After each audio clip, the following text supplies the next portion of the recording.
It's another Tuesday afternoon, and it's 18 minutes past 1. My name is Inshira Ado, and the show is Executive Lounge, where we try to inspire a new future.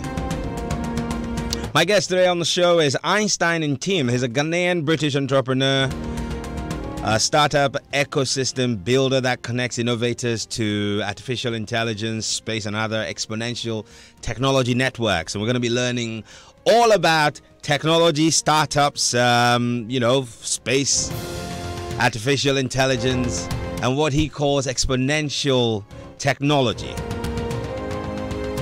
and his passion for the continent.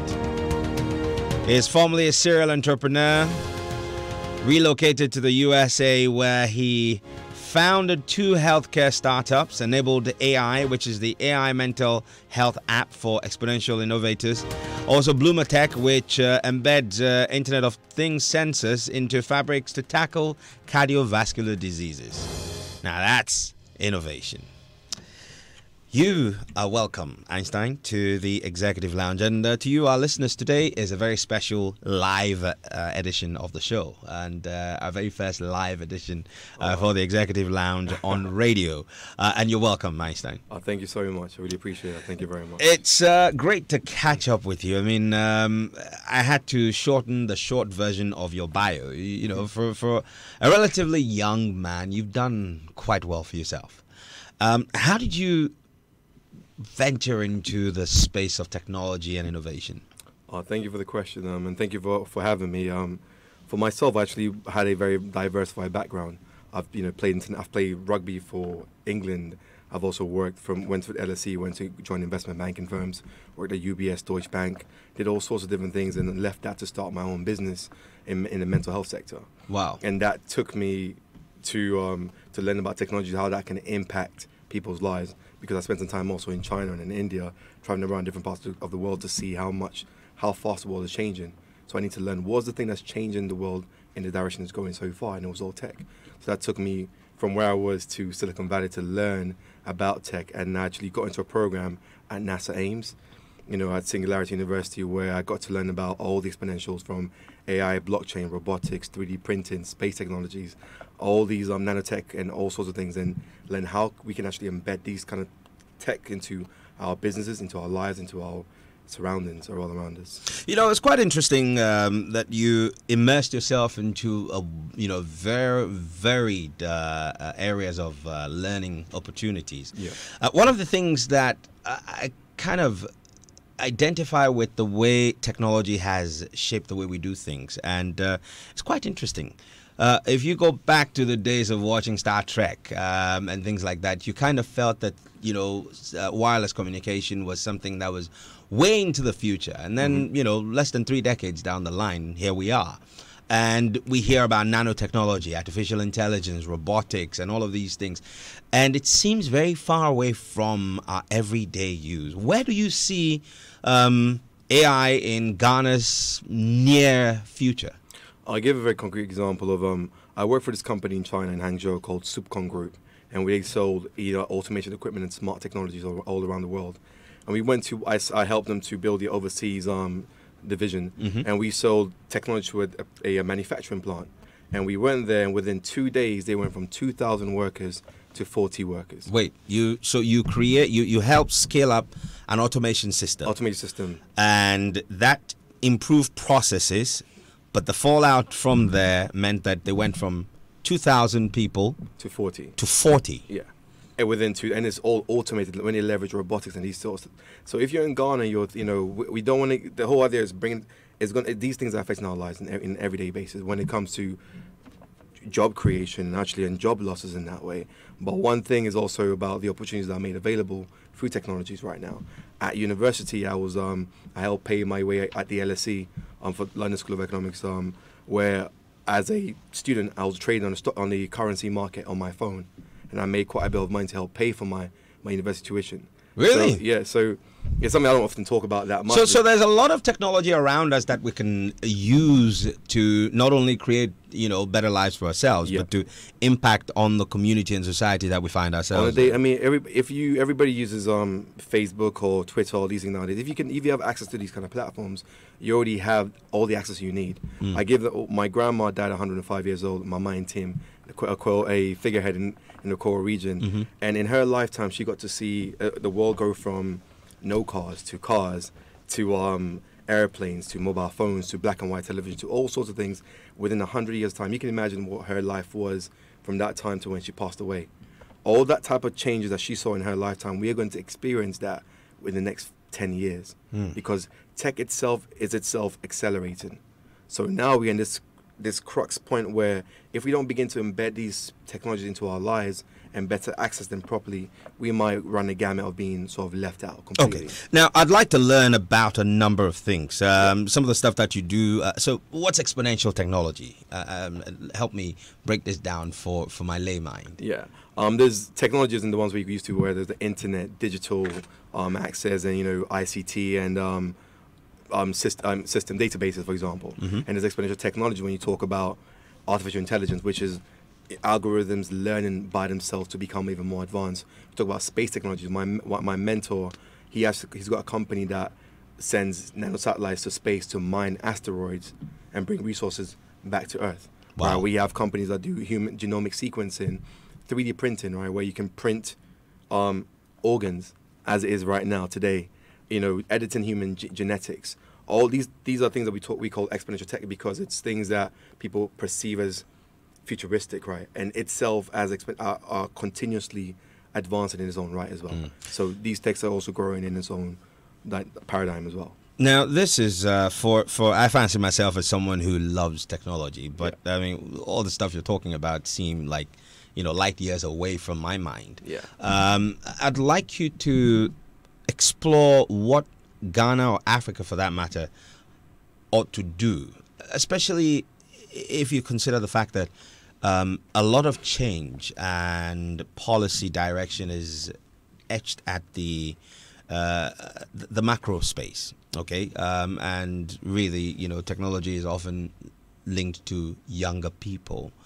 We don't have young people running our countries on this continent. Should we be hopeful that come 10 years, when all these rapid changes that your grandma went through over 105 years happens, we will be ready because we appreciate it? I do think we can be made ready. The great thing is that coming to Ghana, seeing this mobile money phenomenon is actually an example of people leveraging technology to find innovation that helps society move forward in a great direction. And the leaders who are there, I mean, I wouldn't say they're completely out. Fortunately, even we had that the vice president went to Silicon Valley to learn about what's going on over there and how to bring some of those lessons over here. So the young people are very, very excited. We have all these platforms taking place from I think there's the Impact Hub and the Accra Digital Center and the like all around. But we need more things that bring the leaders and the young people together into one place to discuss how can we truly make these technologies impactful into our nation, right? So that was one way that can help tackle that issue if I'm sort of addressing that. Well, yeah, you pretty much have, giving a fairly good answer to that. And I'd like you at this point to paint a picture of what Ghana would look like maybe another 15 years from now if we fail to plug into the evolution, what's exponential technology is going to do to the world, and basically ignoring the upsides. And for you listening to us, if you have some questions, you can always send them via WhatsApp line, which is 0244340437. This is Joy 99.7 FM. I'm Inshirado, and the show is Executive Lounge. So, Einstein, paint that picture for me. 15 years from now, we ignored all the signs on the wall, and the world embraced the upsides of exponential technology like AI, robotics, nanotechnology. What would that mean for our development? That would mean we will potentially miss out on one of the biggest revolutions in our time in human history, as it is. So that when it comes to development and when it comes to capital gains, for example, we would not be able to benefit from that, right? So we have a scenario where a lot of the leading companies in the world are, you know, other global companies and not necessarily Ghanaian companies, right? Imagine a scenario where a majority of the companies in this country are not even Ghanaian companies as it is. So whatever loss-making factors that we have, we're going to even lose furthermore. Talk about, right now we have a huge young population in this country who are unemployed. Imagine that unemployment scenario become even worse. Then how does that affect people's daily living standards? You know, getting food, getting access, not being able to find work. Even looking at our infrastructure, imagine the world becomes even more advanced and we have even more, you know, smart cities all around us where, you know, Internet of Things, where our buildings are smart and the like, and we're still in this status as we are and not literally advancing further forward. We would be sort of not only embarrassed, but just it would just be tragic to think about what the young people will lose out on, and also what our country will lose out on in that scenario. Now, you co-founded the GSE, that's a global startup ecosystem, and you have footprints across 7 geographic locations globally. What are some of the learnings you're finding in these places that the more you expose young people to the possibilities of exponential technology and this great revolution that's upon us? Yeah, fortunately, with the global startup ecosystem, we run accelerators all around the world. We accelerated about 1,000 companies in the market last year across 90 different countries. Wow. And accelerators is a process that, you know, supports, you know, startups with mentorship, training, investment where need be, and takes them to market even more faster. So we did it all around the world, and we, for each region of the world, we took 100 companies, 1,000 applications, and took them to market even faster. So if I look at having done the program in the Caribbean, in the South America, in the Americas, and Europe, I would say that it's the benefit is seeing that these exponential technologies are not so far out there for us. We can actually build companies, and if you're an entrepreneur there, or you are a company director, or you are even a national leader who's not embedding these technologies into your systems, you're already behind. So the idea is to build with the future in mind, because things are moving so fast. And the best examples I have of that is right now, good example, we actually launching a satellite in Haiti. What happened, unfortunately, was when the earthquake in Haiti happened, the government actually paid millions of dollars to NASA, ESA, JAXA to lease these satellite hours, which could have been used to build its own satellite and further make the nation even more independent and self-reliant in that way. So I would say with us, we have to really just think about all these technologies and understand that we can actually apply into our businesses here and now. So whether it's AI, you can go and bring different aspects of it into your companies, whether it's blockchain, whether it's robotics. I'm very happy you mentioned AI, robotics, and blockchain. There's a lot of noise about blockchain. In some places, they're embracing it. In some places, there's a bit of a grandstand against it. I think there was a couple of days ago, there was an announcement that Acorn is launching his own cryptocurrency. And what does that mean for Africa, for Ghana? I mean, is this something we ought to be looking into? Especially that nobody seems to know whether blockchain is here to stay or it's still evolving. Is this something we should pay attention to? It's amazing because we actually, Ryan Scott, who's one of our speakers at the Ghana Tech Summit, is actually going to be giving a keynote about Acorn. He's actually the CEO of Acorn, taking the place of Acorn, who was looking to come down as well. We talk about the agricultural revolution and the industrial revolution that took place many centuries ago. This is the new revolution, right? And when it comes to, sort of applying capital markets infrastructure into our society, these are the ways you can do so. Blockchain gives a scenario where you can actually create your own decentralized platform within a certain environment that helps you to create a system that makes things a lot easier. So the reliance that we have on certain, for example, on maybe a Visa or MasterCard can be taken away and made the transfer process a lot easier and cheaper for many of us, right? So that's one way that people can really think about how to apply blockchain in finances. But if you look at one of the biggest issues in Ghana is land rights. Every day people are always quarreling about whose land is this, whose land is that, all these things, and it gets lost in the stratosphere. Blockchain can actually help make that process even more streamlined and remove that bottleneck that often happens between different families and different factions in that way. So technology does have a way of streamlining life and bringing efficiencies where we lacked before. Yeah. You're tuned in to Joy 99.7 FM. It's 33 minutes past 1. It's the Executive Lounge with me, Inshira Ado. My guest is Ghanaian British entrepreneur Einstein and Tim. He's an startup ecosystem builder. Last year they took close 1,000 businesses through the accelerator program, and they got quite a lot of them off to a flying start. And we're talking innovation, technology, startups, and what exponential technology is all about. Now, why should I, a young entrepreneur, be interested in all of the exciting stuff you're talking about? I would say it's just breaking things down, right? There's a great story in my family. I'm an Intim, so we are from the Kwel region, all right? And we have a great story about my eight generations grandfather, Jackery and Tim. And at that time when the Ashanti Empire was, very prolific and very strong, it was they had a very sect region. For example, the one region would be blacksmith, one region would do fishery, one region would do this and this and that.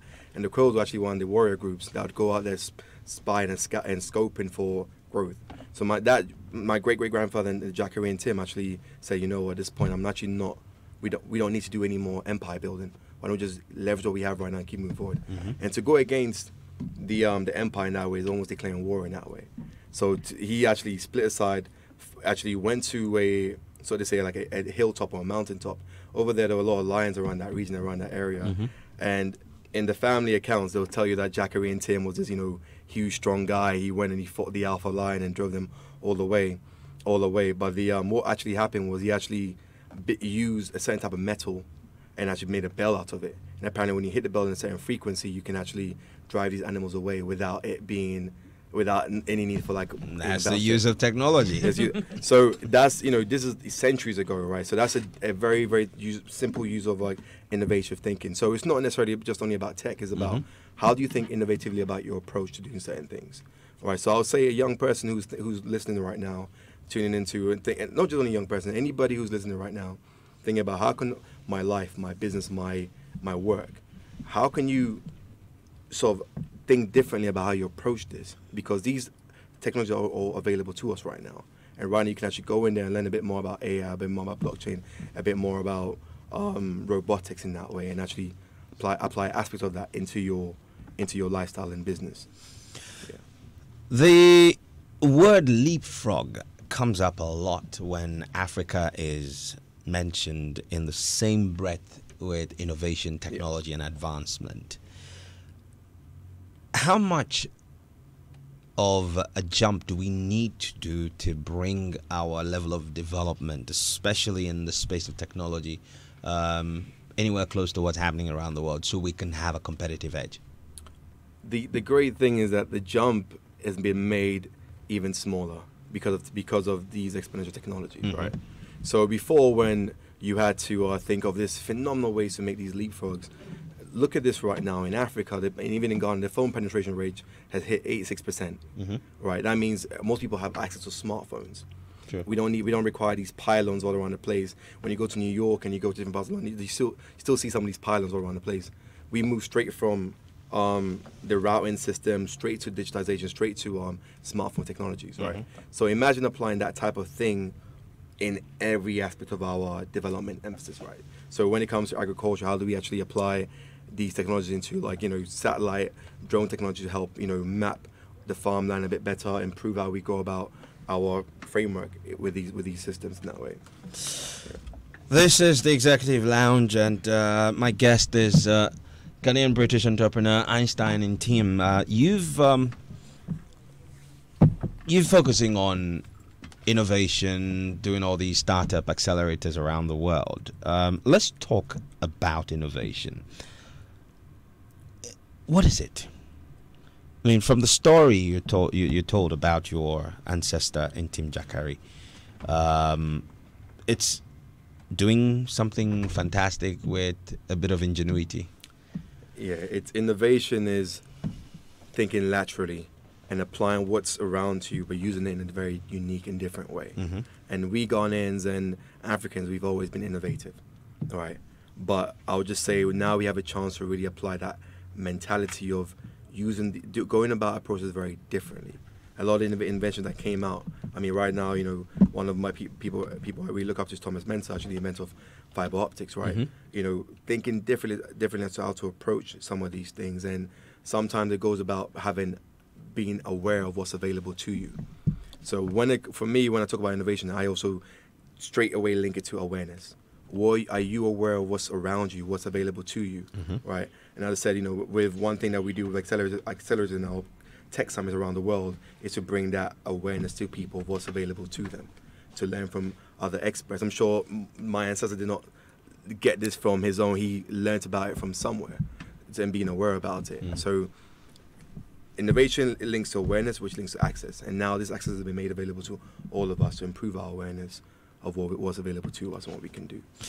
Now, I like the word awareness and knowing what's around you. You also have said that, you know, there's immense talent in Ghana and across the continent and in all these places that you've been. Are innovators made or born? I'd say I 100% believe innovators are made. Right, innovators are made. A lot of these people who are the look at the story of M-Pesa, or even mobile money right now. They had to think of a way to go about things very differently. So they made that segue possible. As individual, even myself, when it comes to how I applied innovation within my own lifestyle, with doing this, creating a mental establishment in the UK and doing all sorts of things, it's about how to approach things just very differently, looking where other people have not looked at before, right, and going about things in a much more different manner. Right. We did a huge summit in Haiti where we had Jack Dorsey, the founder of Twitter. We had the president down there. We had Ben Horowitz, and the reason why it kicked off even more was we were approaching the manner of how do we really overwhelm the ecosystem with all these superstars and actually let people become aware of what's available to them. So people had done all sorts of things there in the past, but it's about approaching it in a very different way. What was the fallout from the tech summit in Haiti, for example? In Haiti, it was phenomenal. I mean, the government, given all that international media storm that came, we had 105 million social media impressions from that. And from that, the government dedicated to literally starting their own national incubator for the country. Right, Google's launched an accelerator in Haiti and a launchpad accelerator in Haiti.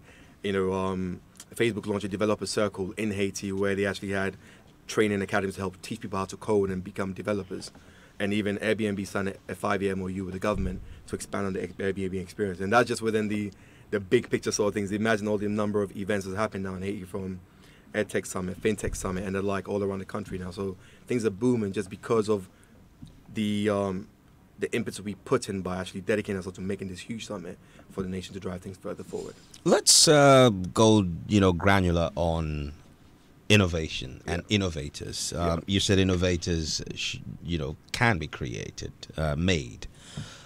What are the value systems or the traits that one must cultivate if you want to be able to go into a space and be innovative and succeed at it? I would say it's firstly confidence, right? And that's one thing I'm really happy about what we're doing for Ghana is confidence, because knowing that you can do it.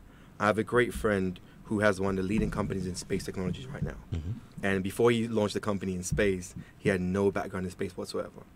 Because the issue they had when it came to mining things in space or doing things in outer space was, how do we get these heavy resources outside the Earth?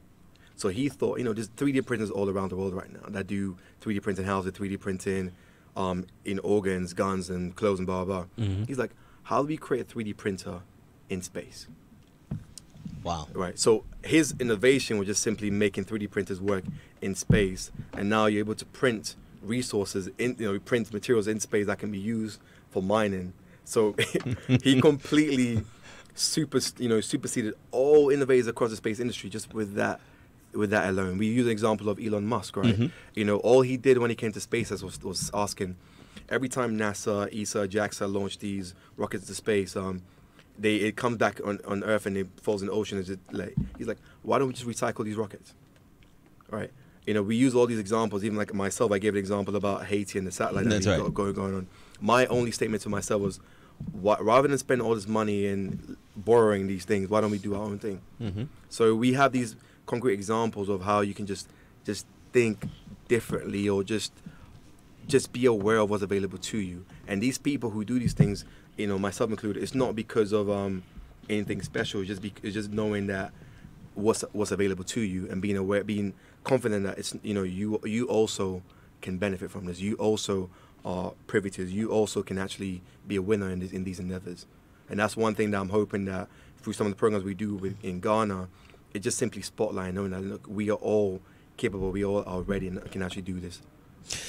Why is innovation so important? I mean, we've been hearing all the stuff that you do and the stuff that other people have done. There's a clarion call that we all need to be innovative, but it seems that every idea that I come up with, someone's already done it, and there's nothing new under the sun.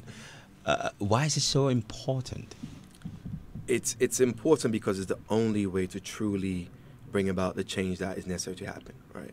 It's important because sometimes when there's a lot of things that's, you're there, you feel there's so many different bottlenecks in your own life, you need that innovative thinking to truly make a change that can impact your family, your friends, your life and things around you.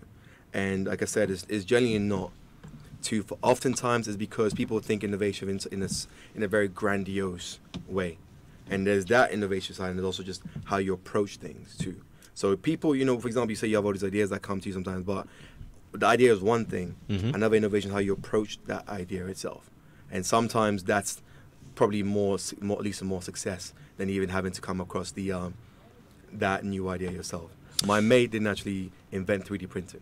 He just thought, how can we make it? And if we go through the specifications of what he did, was not necessarily out there to make it work in space, right? So you don't have to. Innovation is not necessarily inventing, but it's about finding ways to use what's around you to do new things and push the boundaries of exactly. Our efficiency and existence. Yeah. And being confident enough to go forward with it. Sometimes that's the biggest thing that we lack. Is just we don't think we are the ones who can do it. We don't think it's ready for us. We think there's so much more that's necessary to make that happen. When I went to the Valley, I got support. I was just a kid who was fair enough. I had some experiences, but I didn't know anybody in the Valley at the time. But fortunately, by just approaching things in a different manner, I made a lot of great friends, a lot of great and that supported my own journey. And that's also how you go innovation is also where you go to learn these things as well.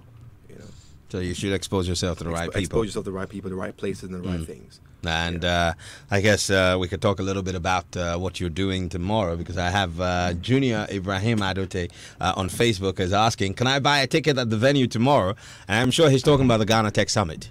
Yeah. And that's happening tomorrow. I'm giving you 15 seconds to plug the Ghana Tech Summit. The Ghana Tech Summit is actually happening on Thursday and Friday, which is the 19th and 20th.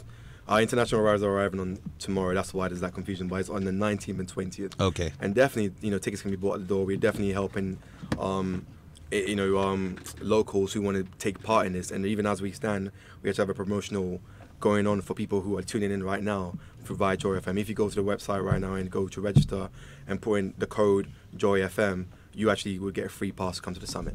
Wow. So that's available for how long? Until they run out. Until the free passes, there's a specific number available. We have a specific number available of free passes. So if you go on the website right now, type in Ghana Tech Summit, go to register, use a promotional code JoyFM. In the next, I'm sure it's going to run over, so please just... Okay, well, so you go to find Ghana Tech Summit online and go to register, and then use the promo code JoyFM, and you will get a free pass to attend the Ghana Tech Summit. And sorry to even add into that. Yeah. You mentioned blockchain and cryptocurrency. One of the pioneers and also one of the biggest investors in Bitcoin and blockchain technologies as we speak is actually one of our keynotes. The billionaire Tim Draper. He's also an investor of mine as well. So he's going to be keynoting the summit. Right. So just kind of let people know that's fantastic. So where should Africa be? I'm Pan-African, but let's talk Ghana. Where should Ghana be investing our resources as far as priming ourselves for this revolution? We should be I'll say firstly in education and training, right? That's one of the biggest things. And also programs that can truly let people and into branding ourselves. Right, Ghana is doing so much stuff that's so well, and unfortunately, a lot of Ghanaians don't travel as much. So I can say that because I've been to over 40 countries right now. And I can tell you, Ghana is doing a lot. But sometimes it can be quite fragmented in many ways. I found in the Kofi Annan ICT Center actually has the biggest mainframe computing system nearly across West Africa. So You're kidding. This is news to me. I'm learning this now. So people around the world come to test computers at the ICT Center here. People don't know about that, right? We don't tell our own story. We don't tell our own story. And Ghanaians, unfortunately, we have a very poor habit of not being able to tell our own story, of being able to brand ourselves properly. Everywhere I go, people love Ghanaians. People are like, oh, Ghanaians are good people.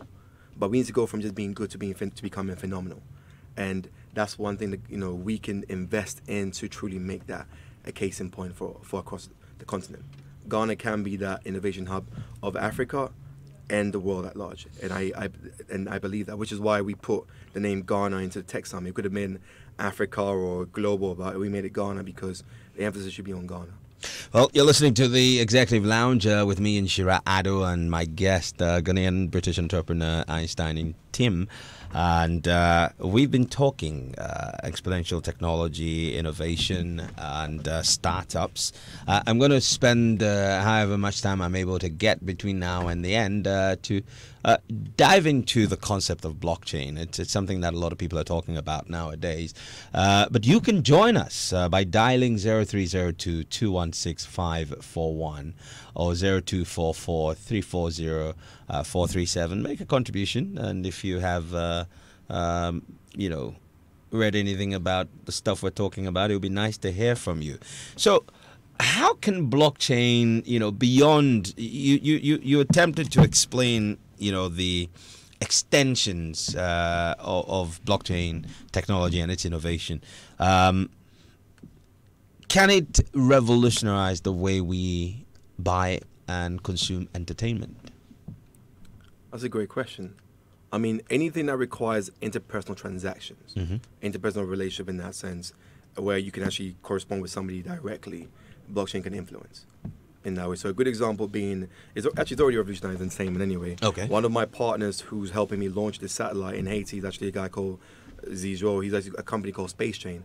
You're one of the first companies who apply blockchain to space technologies, where they put blockchain nodes across the satellites and space, where where people can actually leverage all the different satellites, the nanosatellites in space, and already to make entertainment possible in our day-to-day lives, we're leveraging satellites already. So to help one group correspond with another group in a very, very streamlined manner, he's already doing that right now. So it's already happening right now, and it can be done better, right? It can be done much better. Wow.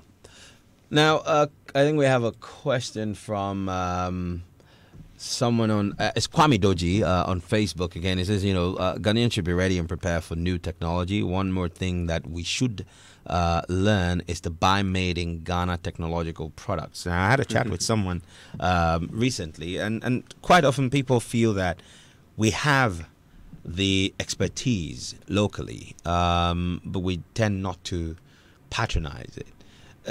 You've obviously interfaced with a number of tech, players here. Is there a gap in the quality of work we do here compared to the stuff you've seen around the world? No, I think the quality of what we do here is phenomenal.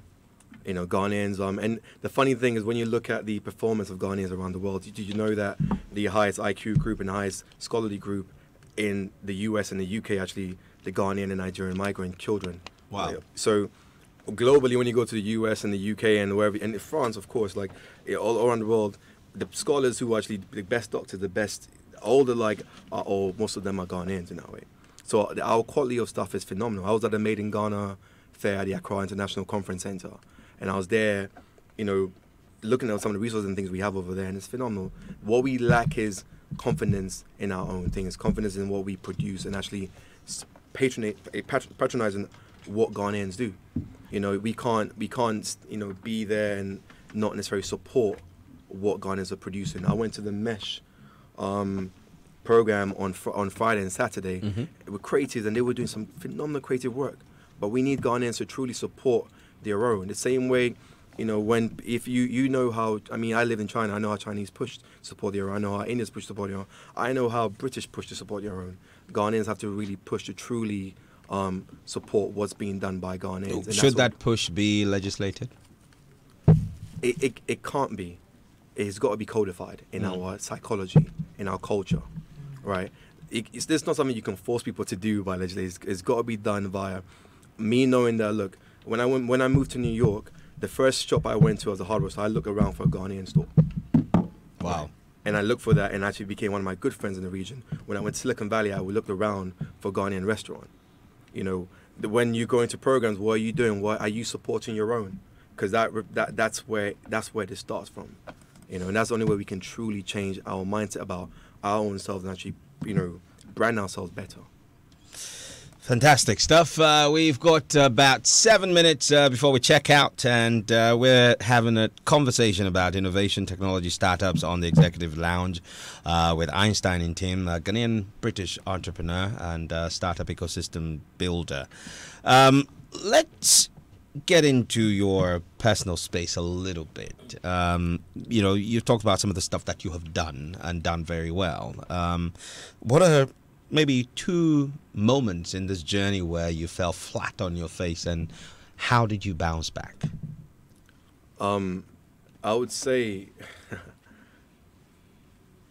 it's even recently, right, with doing this program in Ghana, is pushing to try and make something happen at, you know, where you're going out your way to take money from your pocket, to take time, take energy to truly build something phenomenal that's going to help, you know, like the nation at large.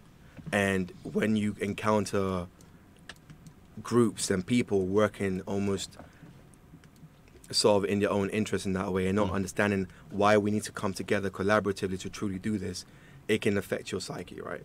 And in terms of bouncing back, is also remembering the people, the phenomenal Ghanaians, right? The ones who did Nkrumah, right?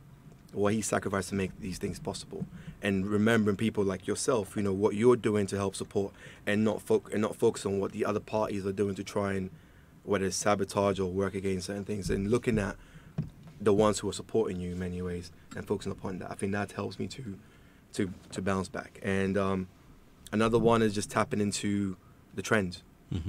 There's one thing I often tell people, like these things is inevitable. It's happening. It's either you jump on or you're left behind. So knowing that I'm on the right path because I know these technologies are taking effect very soon, that gives me confidence in knowing that I'm definitely in the right trajectory regardless. So regardless is a win overall. Okay. We have a question via WhatsApp console. This is, how can Ghanaian technologies get funding from VCs, venture capitalists? Because we have lots of inventors and developers, but they are undiscovered. It goes back to I'll say the brand and exposure, right? There was a program that happened here 2 years ago that invested about $1 million into companies, startups in the country, and that's not much money. $1 million in Silicon Valley, $3 million often is a seed round, right? But it's still a great start, and that money did not go very far because there was no ecosystem to support it. Whether it's the legal structure, the accountancy side, the mentors who are successful business people who can mentor people. We don't have a very strong ecosystem that supports us, and is very fragmented in many ways. So it's actually supporting programs that are bringing all these different groups together into one place to establish a stronger ecosystem. And a good example, how can they get funding from venture capitalists? You know, come to the summit. We have one of the biggest legacy venture capitalists in the world coming down, and you know, being a keynote. We have other VCs around the place. You can't say how it's not available when it's there and you're not, you know, taking part in that. Right. Wonderful. Well, thank you very much, Einstein and Tim. Final question. Okay, so you know, you mentioned that Ghanaians are as good as anybody else. What do we need to do to get ourselves out there? Is it marketing, and if it is, in what form? This is from Millicent in Tema. It starts with personal branding. How are we branding ourselves as a nation? How you brand yourself as an individual? My wife and partner actually had a full scholarship to university by Bill Gates because she was able to apply branding in a very unique way to kind of sell herself. She's a phenomenal woman who's very intelligent and excels, but she's not the only one who's doing that. But how you brand yourself to make that possible, whether it's your presence on LinkedIn, social media, the right photo, how you show your words and how you talk about yourself, and also how you go to the right places to get that exposure.